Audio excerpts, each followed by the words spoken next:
Often coming to children, so I have a daughter, she's just stepped into her teens. कभी कभी ना इनके सवाल हमें सोचने पर मजबूर कर देते हैं,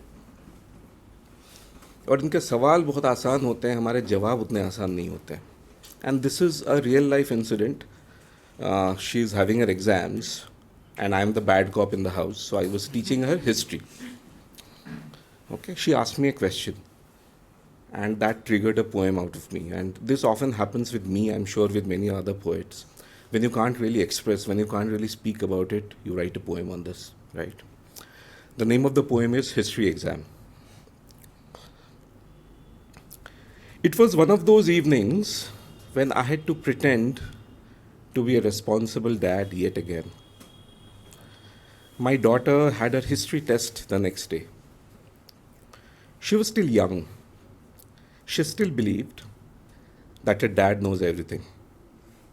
Of course, I did not. My knowledge of history was a little more than her books and a little less than Twitter.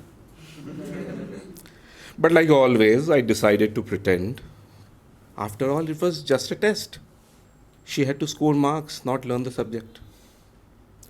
We were revisiting the freedom movement and India's independence.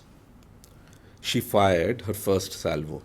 What is the difference between freedom and independence? I shrugged and said, they are the same thing. When we became independent, we also became free. She was too innocent to catch my lie. Oh, okay, so every time a nation attains freedom, does it break into two? Of course not, but they won't ask this in the test tomorrow, I said sternly. It was getting uncomfortable now. She paused for a few minutes. Clearly, I wasn't convincing enough. Okay, so it is fine that they created a new country, but they could have gone there quietly, no? Without killing each other. I was slowly running out of my pretentious replies, so I just nodded. She looked blankly at me for a moment and drowned herself in the book again.